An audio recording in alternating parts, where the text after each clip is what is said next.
If you listen to Nick Saban, you listen to people around the program, there is a growing sentiment that if a guy hops into the portal at quarterback, they would strongly consider maybe adding somebody to that quarterback competition.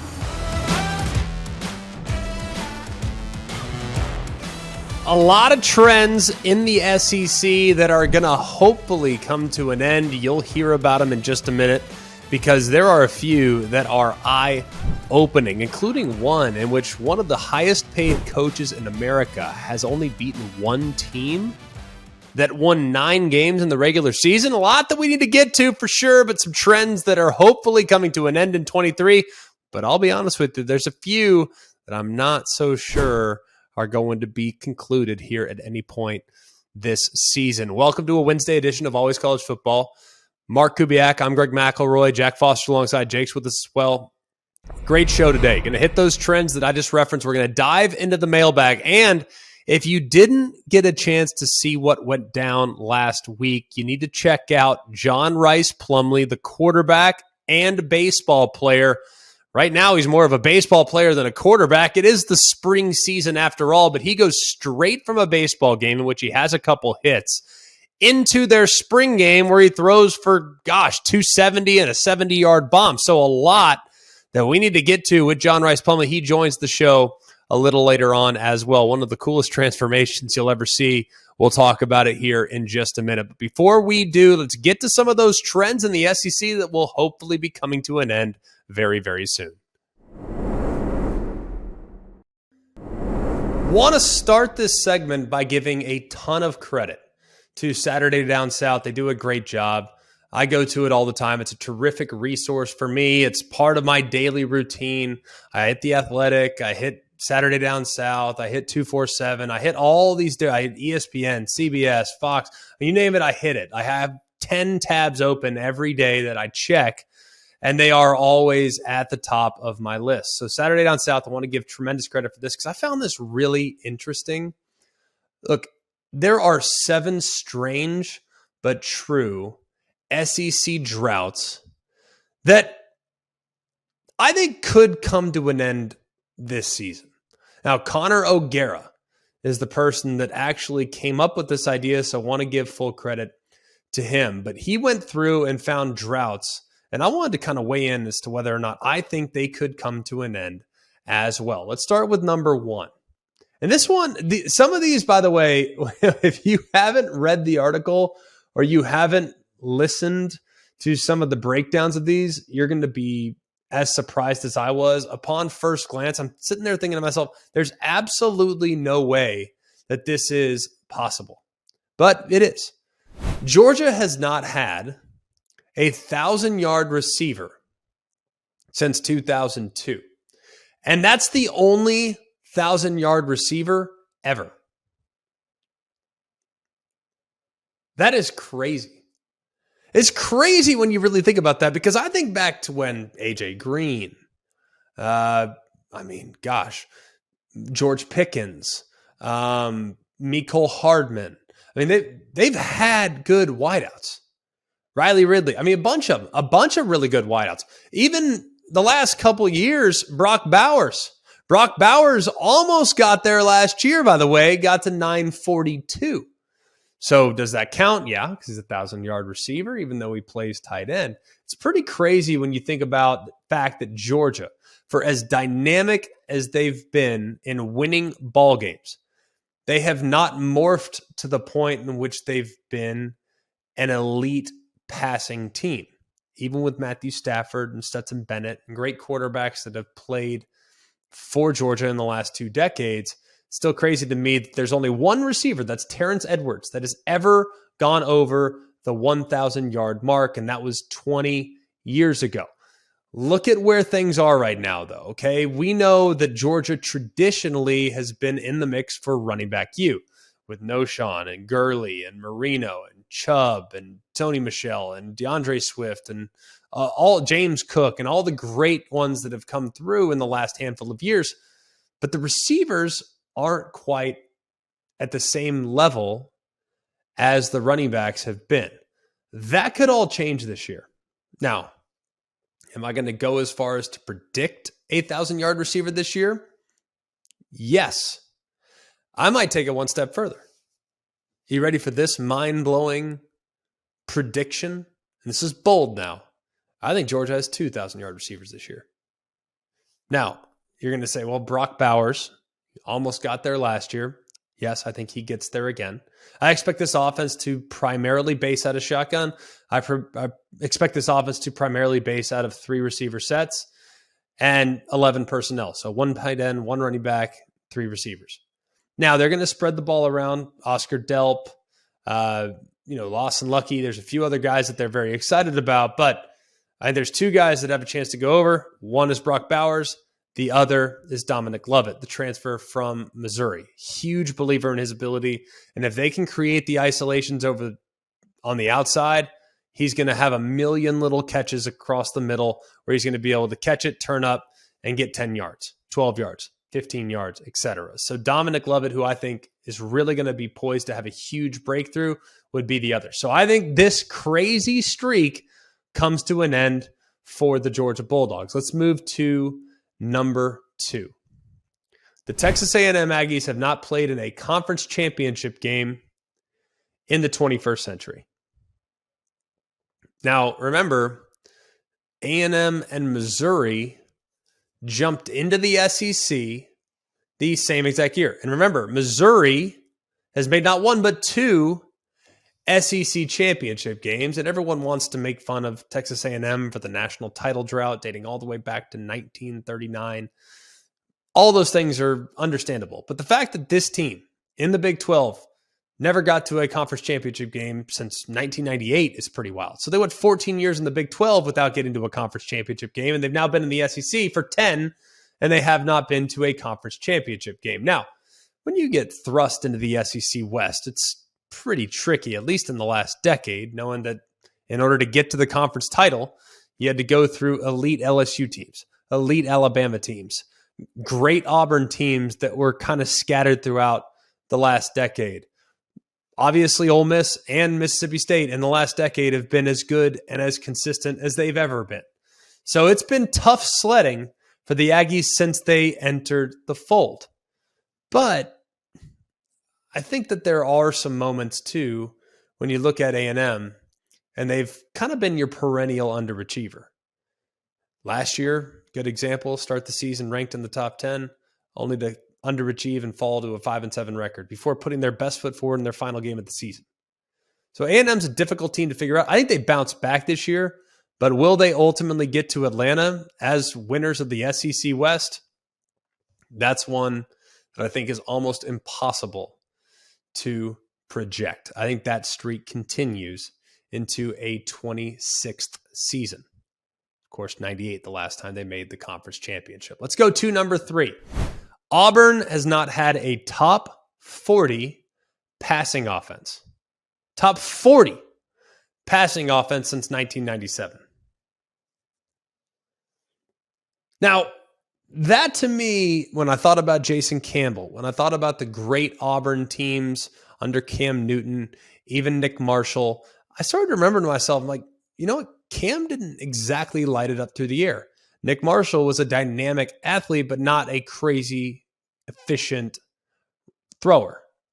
Thought Bo Nix might have maybe been in the top 40. Yo, we're talking top 40 here, the top third of college football. It's not some crazy expectation. But the fact that they have not been in the top 40 since 1997 is pretty dang wild. Damian Craig, by the way, was the quarterback there in the 97 team, and a really, really long time. You realize that they almost got there in 2004. That was when Jason Campbell, who I referenced earlier, he led the nation's 43rd best passing attack. It's pretty wild. Meanwhile, on the other side of the coin, Hugh Freeze now comes to Auburn. Hugh Freeze, of course, previously of Ole Miss, previously of Liberty. He has had 5 top 40 passing attacks at Ole Miss and Liberty. Will they immediately be able to turn things around at Auburn this year? I'm going to say this streak continues as well. Why? Not because of the quarterback spot. I think they have a chance to be okay there. I don't necessarily care if it's Holden Geriner Gurner, I don't care if it's Robbie Ashford. I don't care if it's TJ Finley. It doesn't necessarily matter what the quarterback is because I don't know about the receivers. The receivers are as big of a question mark as any position group in the SEC. And like we've talked about before, you can't play quarterback by yourself. And if your receivers aren't super dynamic, if your receivers aren't taking slants to the house, it's going to be hard to get into the top 40 in the country as it relates to passing attack, especially with how many teams are all in on throwing the ball all over the yard. So I think this streak continues. Auburn will not be a top 40 passing offense in year number 1 for Hugh Freeze. Let's move to number 4. The Arkansas Razorbacks have not had a player hit double-digit sacks since 2011. Drew Sanders would have likely hit 10 sacks last year had he not opted out of the bowl game. He had just 9.5 in his one and only season in Fayetteville. Jake Beckett was the last guy to hit double-digit sacks. That was back in 2011. I played against Jake Beckett. He was a great player on the end of the line of scrimmage. It's kind of crazy. In the SEC alone, just in the SEC, there have been 27 players that have had double-digit sacks since Beckett did it in 11. And then you think about where Arkansas has been. They've had some pretty good edge rushers. They've had some pretty good defenders, some guys that could flat out get after you.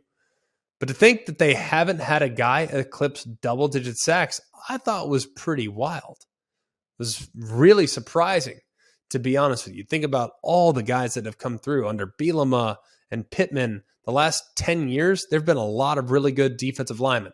For none of them to get into double-digit sacks, I thought was pretty dang surprising. So will this continue? It's anybody's guess. You look at Travis Williams, his history, like he's going to focus on the defensive line. Will he be able to get a double-digit guy that comes off the edge or internally?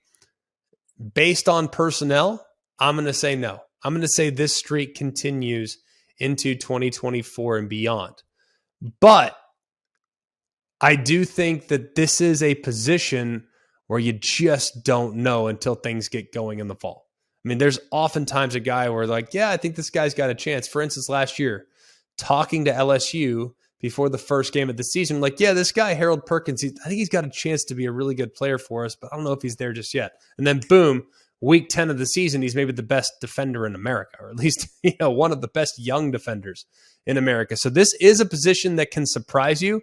And I think Arkansas is going to need to surprise me for me to feel confident about them getting to double-digit sacks with at least one of their defensive linemen. Let's move on to number 5. And this is one that I do think will come to an end. South Carolina has not had a quarterback drafted in the NFL draft since 1990. When they moved to 7 rounds, they have not had a quarterback drafted.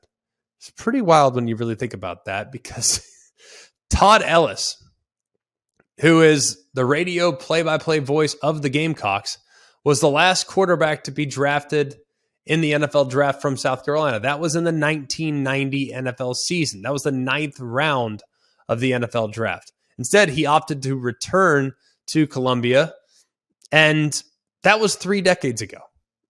Pretty crazy when you think about where things are with the South Carolina quarterback position. They've had some really good ones there in the early 2000s, mid-2000s, late 2000s under Steve Spurrier. You think about Steven Garcia, a few other guys that were very statistically productive. And then you think about what Spencer Rattler did last year. Spencer Rattler will get drafted. Now, where? That is to be determined. But he definitely will at some point come off the board in the 2024 draft, assuming he comes out in the 2024 draft. So this one will come to an end. It's just a matter of whether or not it happens in 24 or if it happens in 25 if Rattler decides to take advantage of the additional COVID year. I don't know if he will, but if he does, he will be eligible in the 25 draft. Either way, he's getting drafted. That one will come to an end. Number 6. Missouri has not won a Power 5 game as an AP top 25 team since 2014. Now, in their defense, there have been 3 games where Missouri has been an AP top 25 team and played against a Power 5 team. That would be 2015 at Kentucky. They lost that game 21-13. That would be the 2018 Liberty Bowl against Oklahoma State. They lost that game 38-33. And then in 2019 at Vanderbilt, they lost 21-14. So those 3 teams that Mizzou lost to went a combined 6-19 in conference play in those respective seasons. Yeah, that's pretty wild. It's pretty crazy when you think about Missouri. As soon as they crack the top 25, oh, here comes a Power 5 opponent. Boom, they're going to lose. Now, Eli Drinkwitz has yet to play a game as an AP top 25 team. So it's a little bit difficult at this point to kind of figure out whether or not this streak will come to an end. I'm going to say it will not.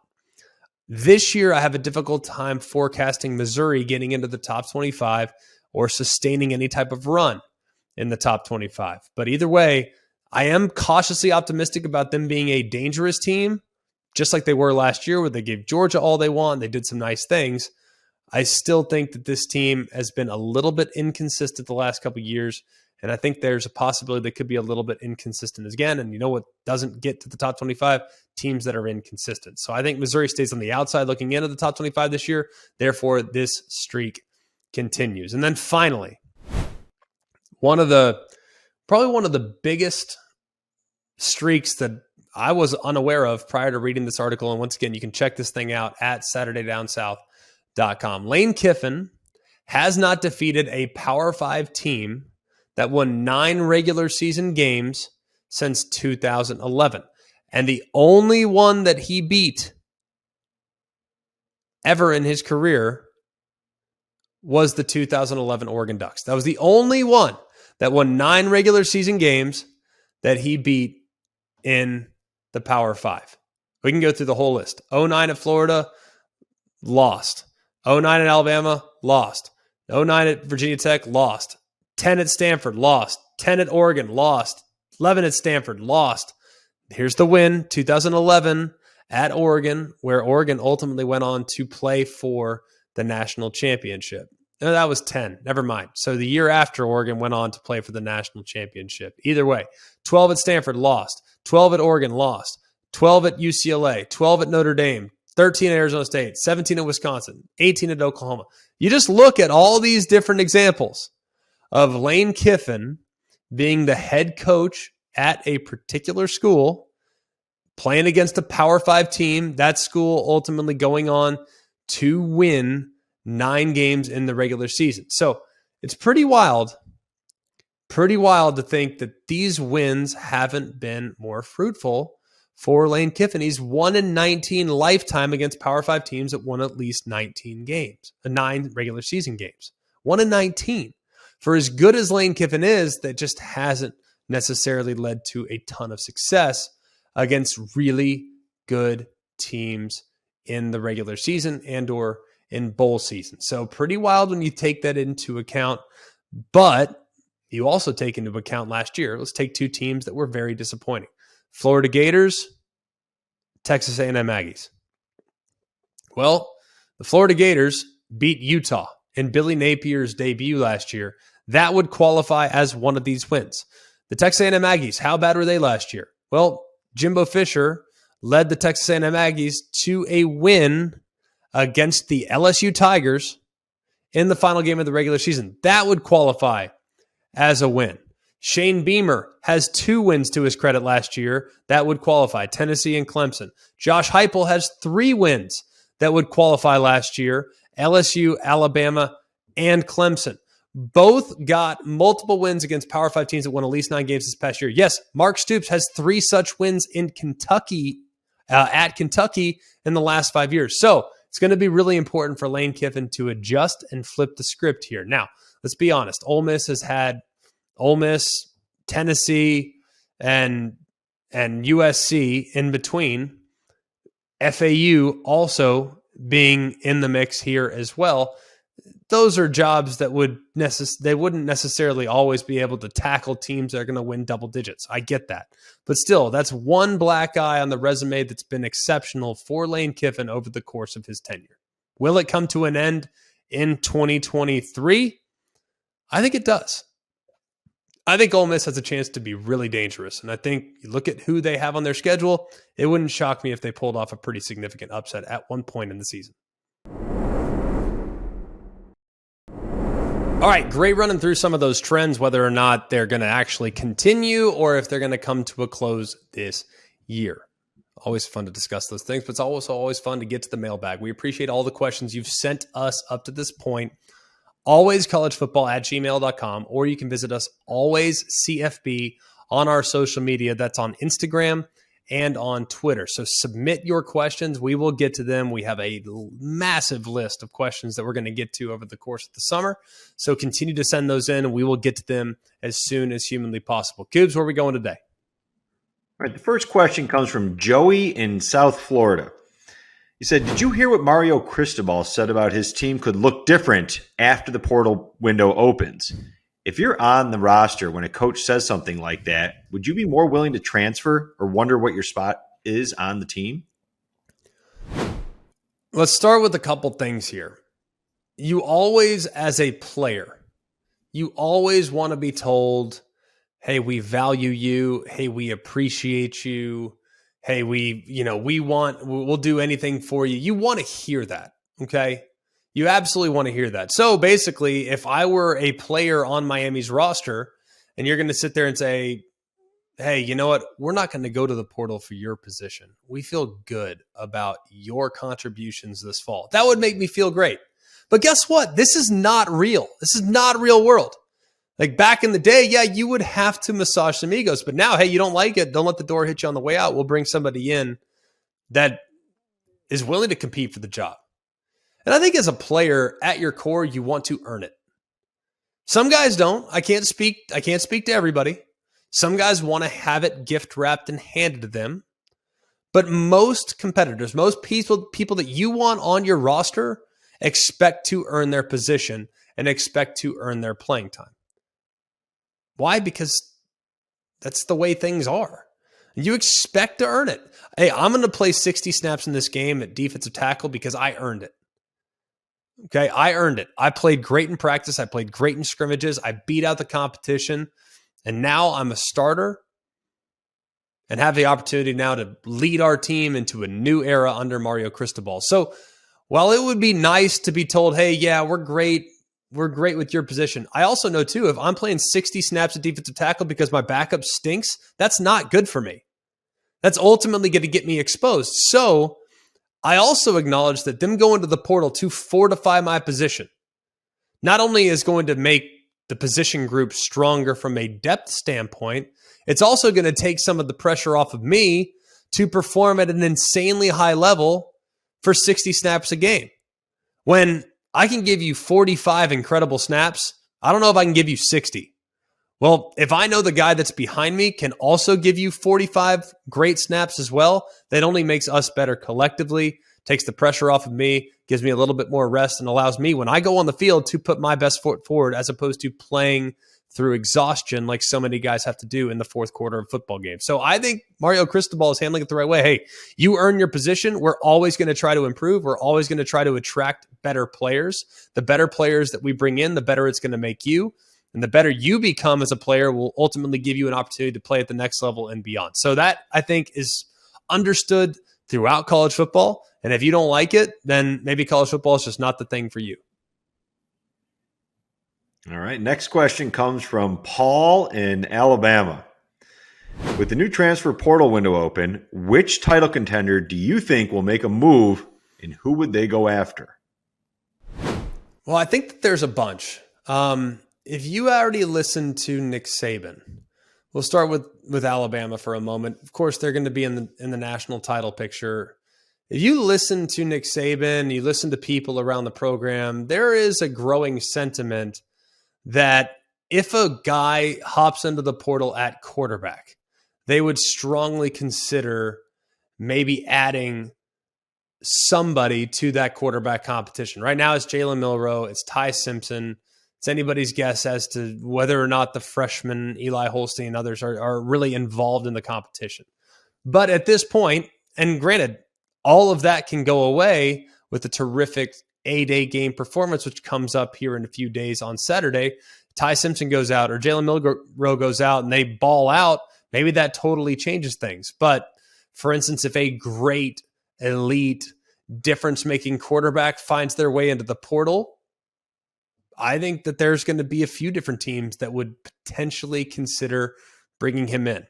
You referenced national championship contenders. I don't know how many would be in hot pursuit of a quarterback spot, but I think teams that are trying to get through to the next level, I think a Florida would be all over a quarterback if he were to hop into the portal.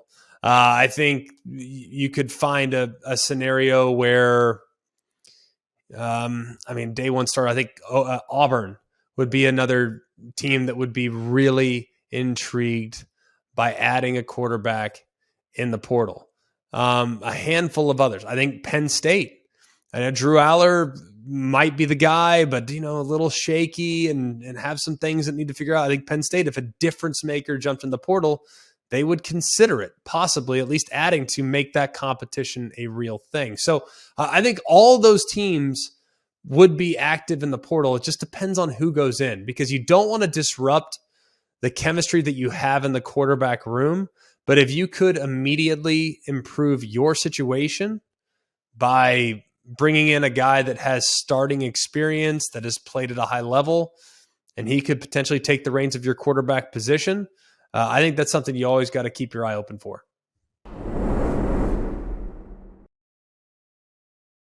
All right, we welcome in the star of Friday night's festivities around UCF's campus, baseball player by day, football player by night, John Rhys Plumlee, starting quarterback. What's going on, man? How we doing? Not a whole lot. I'm doing really good. Rested up. Needed some rest after the big day, but doing really good, to say the least. Well, the video was hilarious because you get in, you can hear the metal spikes on the cement like we all had as baseball players growing up, getting on the back of a golf cart, checking the phone a little bit. Why not? Straight into the locker room, dressed and ready, and you go out to prepare for the spring game. So explain to me, is that just a day in the life? Is that standard operating procedure for you or what? It is. It's not, doesn't usually happen like that every day. Usually days for me look like in the mornings I'm going to wake up, do football activities, as I'm sure you know what those include, meetings, breakfast, getting taped, all those things. Then after that, you're going straight out to practice. After practice, getting showered up, getting a little treatment, grabbing some lunch, and then heading over to baseball. Usually starts about 1 o'clock. And then after baseball, usually 4:35, get to the house, do a little homework, eat a little dinner, and then sleep like a rock and get to repeat it the next day. So the festivities of the one-day event were a little different because they were all in the afternoon. So I had the morning to get ready, make sure my hair looks good, that kind of good stuff. Naturally, a baseball player. Why would you? I mean, you got to have the flow looking good out of the back of the lid. I understand that. So help me understand. In an era when everyone has to choose between one sport or the other, you've found a way to do both and do both at a really high level. Was that at all like a determination of yours as you got to college in Oxford, saying, "I really want to play both and I don't want to choose"? What goes into that decision? It started early when I started getting recruited to come to play sports in high school. I was first offered to play football, and then at the time, first scholarship offer, man, it was unbelievable. I mean, I would be the water boy if you told me to. I was so excited to do it. And so then going through recruiting, I get to a spot and they said, "Hey man, we want you to play quarterback," which is ultimately what I wanted to do. It was a smaller school at the time. And so I called back all the bigger schools and I said, "Hey guys, I want to play quarterback." And they're offering me to play quarterback. This is what I want to do. And so they were like, "We understand all that." I play a football season, and then a lot of them call back and say, "Hey, we want you as a quarterback now. We'd love to get you on campus." And then another small school calls back and says, "Hey man, we want you to play quarterback and we want you to play baseball." And I said, "Man, I'm sold, man. That sounds awesome." And so, of course, I call everybody back. "Hey, guys, let me play quarterback and play baseball. I want to do it. And so then they all call back and say, hey, man, we would love for you to do both. And so it's something that I kind of got to, I guess, talk my way into a little bit. But I'm so thankful that I get to do it. If I had to choose between one of the two, I don't know which one I'd pick. But I'm super, super blessed to be able to do both.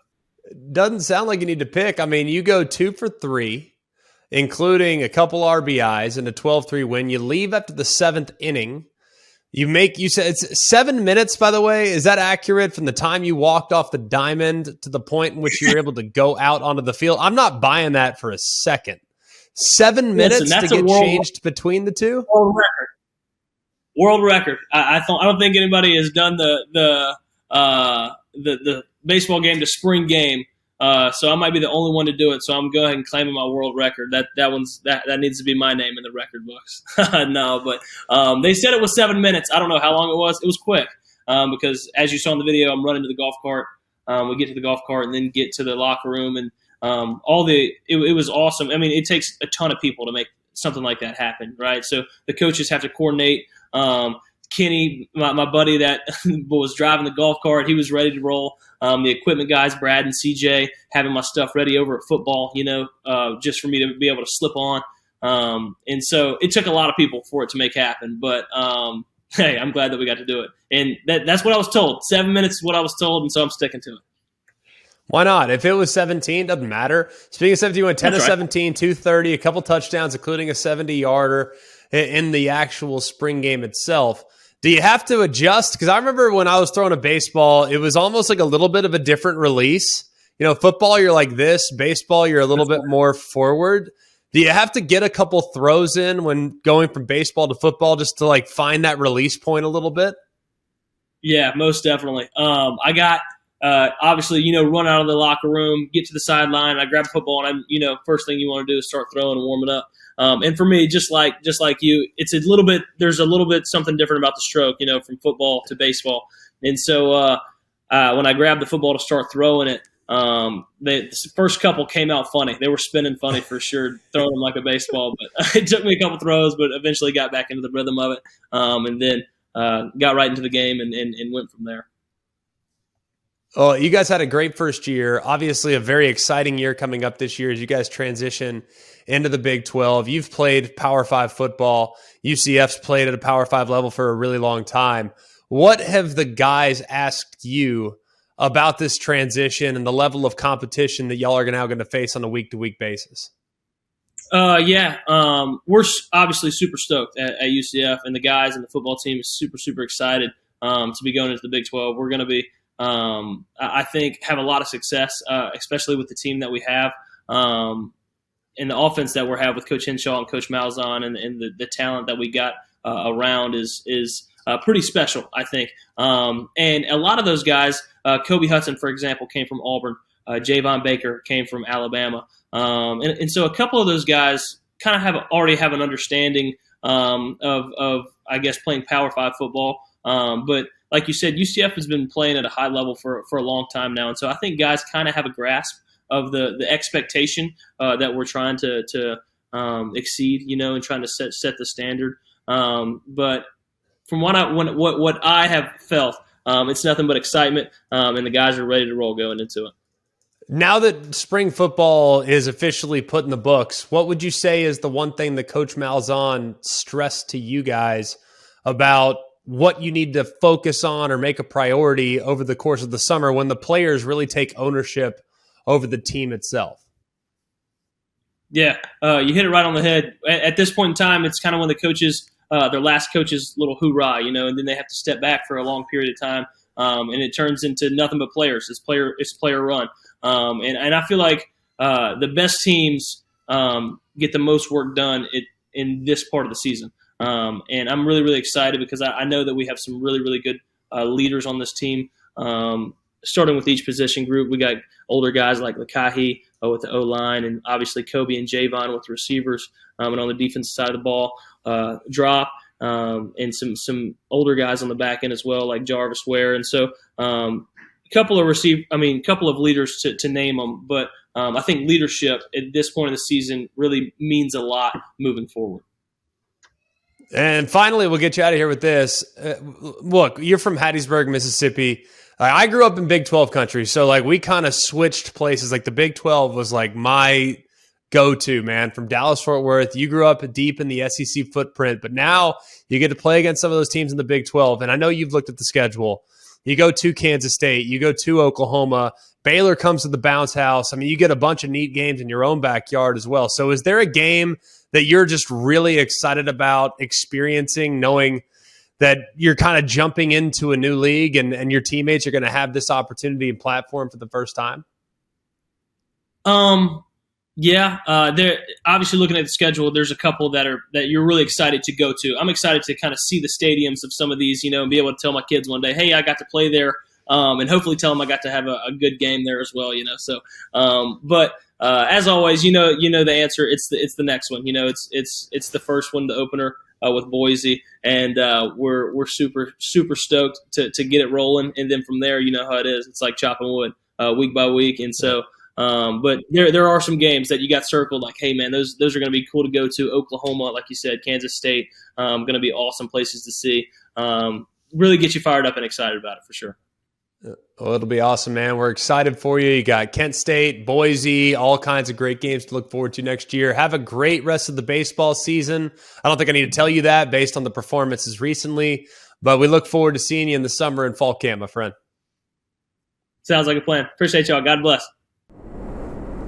All right, great show today. Really enjoyed visiting with John Rhys Plumlee. What an impressive kid, man. Just an awesome story. Great baseball player, an accomplished baseball player, but now, of course, really taking ownership of this transition for UCF. A big year coming up for the Knights, so an exciting time in and around Orlando. Very, very exciting stuff as they continue to move towards their first season in the Big 12. Great job going through the trends too, man. Some of those, I'm telling you, I'm just not sure I see those things coming to a close anytime soon. Few, maybe they end this year, but I don't know, man. Some of those are pretty eye-opening. Thanks to Saturday Down South for the idea there too. Really good stuff by Connor O'Gara going through and finding some of those trends. It was a great discussion on some of those points. And thanks again to all of you that submitted some of your questions to the mailbag. We will continue to get to those here in the days and weeks to come. For all of us here at Always College Football, for Mark Kubiak, Jack Foster, I'm Greg McElroy. Hope you have a wonderful day, and remember, it's always college football. Hey guys, it's Greg McElroy. Thanks for watching Always College Football. Make sure you like, rate, and subscribe to ESPN's YouTube channel and wherever you listen to your podcasts.